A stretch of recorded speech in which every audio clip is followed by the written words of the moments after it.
Right, so we've got a car. It's the perfect size for the track. We don't do anything. We need to make this thing move. So, if we want to make things move, we need to head to our motion scripts. And in our motion scripts, we've got loads and loads of different options. And we're actually after the very first one to make it move. We're going to come on to turning, and that's going to be our task for you to do in a moment. But I'm just going to do a couple of things first of all before we start turning things. If I choose, when green flag is clicked, set size to 17, move 10 steps, watch the car. Okay, you focus on the car. I'm about to press the green flag. I'm clicking it now. It moved 10 steps. Do you see that? It moved. How exciting. But that's really not much of a game, because the only thing you can do is make the car move by clicking the green flag. And the whole point is we want to make the car move around the track automatically. Well, not automatically, move automatically. And then you've got to turn it to steer it round the track. So, moving it on its own 10 steps isn't quite enough. I'm just going to move the car back, by the way. You can click and drag sprites around the stage. I don't want to do it just once. I want to do it all the time. Oops, I always get confused. In the old version of Sratch, the orange ones were together. In the new version, we're after this one forever.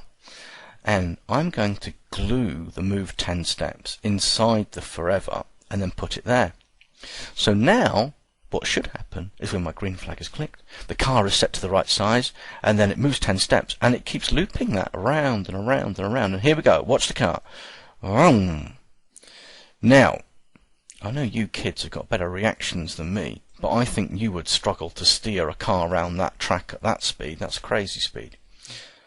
If I change it to move 1 step, we get a car that moves. Maybe that's too fast.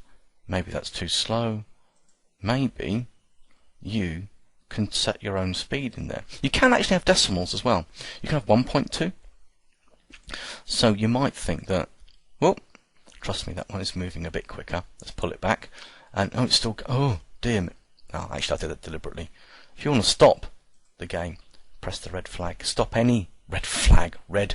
1, 2, 3, 4. Is that octagon? Yeah, octagon. That's right. The red octagon.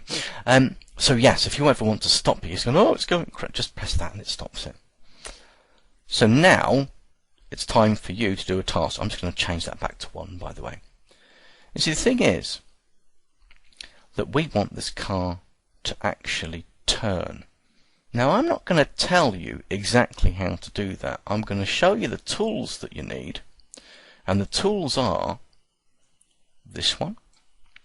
And the other tool is going to be this one. Now, I'm not going to glue them together. This is going to be a 2-player game in the end. So I kind of suggest maybe you want to have when the A key is pressed, turn one way, and then when the S key is pressed, turn the other way. Interesting though, turning 15 degrees might be a bit too much, especially if you hold down the key.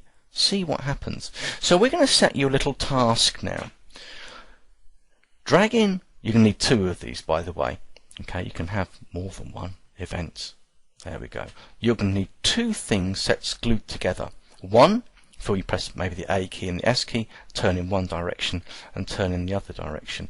And I'd like you to have a go, get it working so your car does turn as you press those keys. But you'll notice, hold the key down, see what happens. Okay? Now I'm not going to tell you, or give you a hint. Try the wait command. Alright? Okay, you can glue all this together. So I'm going to give you those 3 blocks, if you like. Don't need that one. Well, we do need it in a minute, but these are the 3 different blocks that you can use. See if you can control your car and get it moving in the way that you want it to move. And in the next video, I'll show you how to do it if you struggle.